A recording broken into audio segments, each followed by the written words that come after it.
the Global Investigative Journalism Conference, we asked some of the world's leading experts for their top tips when investigating stories. We also asked for investigative journalism itself to be defined, what it is and what it isn't. Investigative reporting has different names. Some people call it depth reporting, some call it enterprise reporting, others project reporting, but all these are loosely grouped under the rubric of investigative journalism. What is investigative journalism? You can get a lot of definitions from different people, but the journalists themselves who practice investigative reporting pretty much agree on a set of characteristics that describe the field. The first definition, if you look in an English language dictionary at the word investigation, it means systematic inquiry. It means that you're taking your time and you're going about things in a systematic way to analyze what is really going on in the world. Now, to this, we would add that the work you're doing is original as well as in-depth. So systematic, in-depth, and original reporting is investigative journalism. Our second definition of investigative reporting is about forming a hypothesis. Good investigative reporters tend to think like an honest public prosecutor or a good police detective. They form a hypothesis about what's going on. They use, in effect, the scientific method. You form a theory and then you test it. You go out there and you find the facts that will either support or not support your thesis. It's one of the hardest things in investigative reporting. If your facts don't support your theory, you have to abandon it, but that's what we do. The third definition of investigative journalism is about using lots of public records and public data. Investigative reporters often talk about following trails of people, trails of money, trails of institutions, trails of accountability.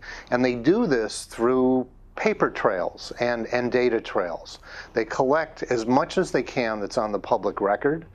They get documents leaked to them and data leaked to them, and then they analyze that and follow the trails to find out what's really going on. As Deep Throat famously said in the movie All the President's Men, if you want to know what's going on, follow the money. How do you follow the money? Data and documents. Our fourth definition of investigative journalism is about making public things that are secret or hidden. Investigative reporters are often dealing with secret information, with things that people, particularly in power, don't want to come out because it's embarrassing or it shows that they've abused their position or power in society. Part of our job is bearing those things and showing them to the public so that people really know what's going on. Sometimes it's not deliberate. Sometimes the facts of a given situation are just hidden behind a maze of circumstances and situations. And it's the job of a good investigative reporter to put those together. So in the end, 2 + 2 may actually equal 5. Our fifth definition of investigative journalism is about its focus on social justice and accountability.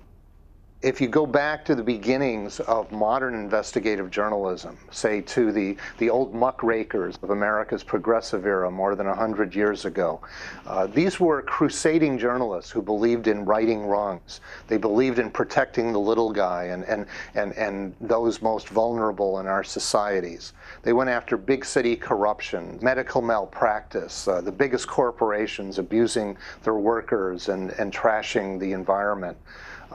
There's always been this calling in the profession to social accountability, and it's really woven in to the practice around the world. Investigative reporting has sometimes been called the journalism of outrage, and for good reason. Investigative reporters believe in righting wrongs.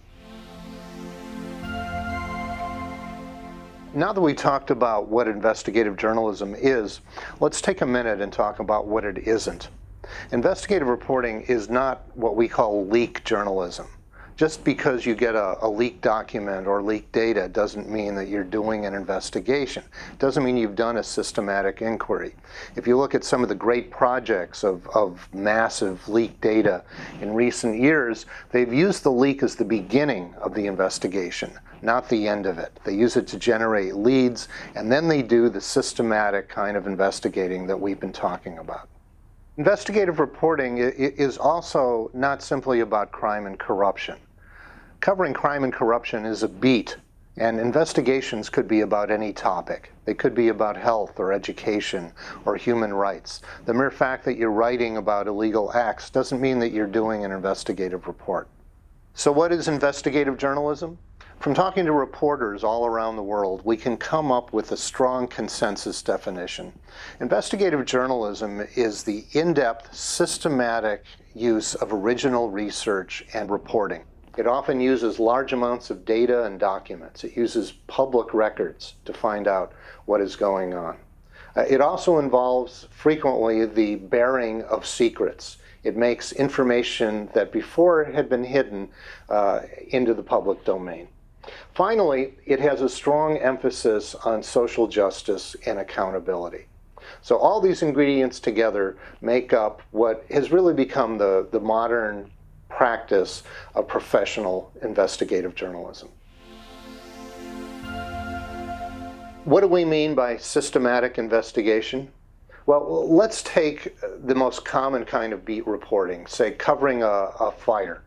If your editor sends a reporter out to cover a fire, you ask your basic who, what, where, why, when, how, okay? You want to know how many fire engines responded, was anybody injured, how much damage was done, how long did the fire burn for. But let's say you're covering the fire and you notice that the fire hoses don't work very well, and that the firefighters are complaining about the quality of their equipment. So you go to City Hall and you pull the records for that contract, and you find out that the guy who signed it is a friend of the mayor's, and there's a sweetheart deal involving the provision of fire equipment to all the city's fire departments. That's a systematic inquiry.